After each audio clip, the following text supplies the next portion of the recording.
Maal intala koo? Maalidha akkas gadi buun?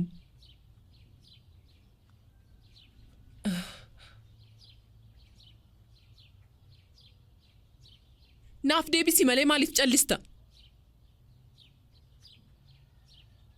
Maal taateetu? Maal taateetu qabxiin kee kan akkasitti gadi bu'e?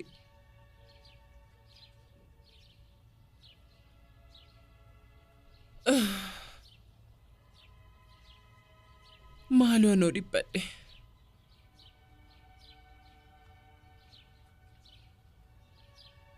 Kanan jedhu intala dubartii jedhani akkasitti qoosanuu barbaadda? Anis akkan gadduufi? Siin himnaaf deebisi malee. Ani barachuu hin barbaadu. Qophaan barattee isa geessi. Maal?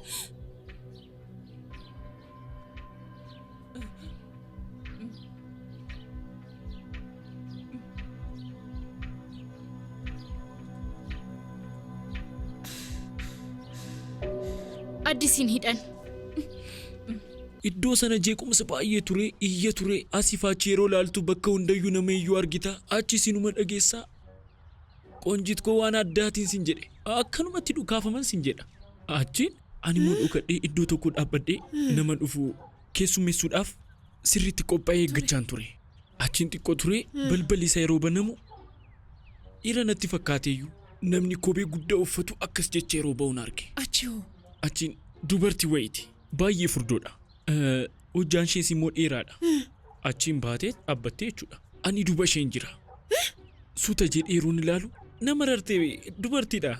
Garuu iddoo kanatti si galeera miti. Hiriyoota koo waan ta'aniif dirqama isaan baraaruun qaban ture. Kana ta'uu baannaan ga'e carraan isaan qaban tokko anadha. Kanaaf homaa gochuu hin danda'uun ture. Dhimma jireenyaati si galee yeruma sana jechuudha. Dafee haala mijeeffadheen sammuu ishee walakkaan buusuun seete. Qaxaleedha mati.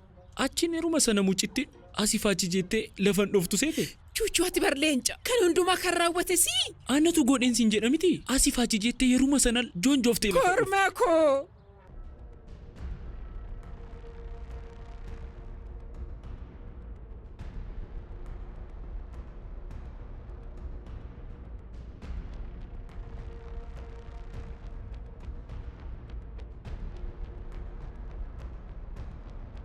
Waanuma mana keessa jiru hojjedhu.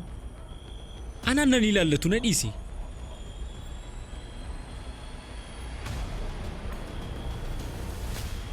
Gaddas taanaan gaddichuma sana keessatti cabee hafa.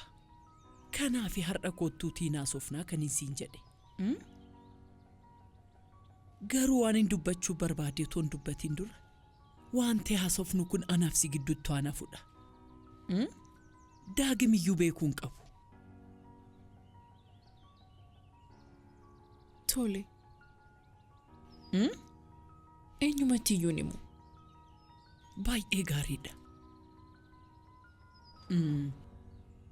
Jaalala jalqabdaniittu miti.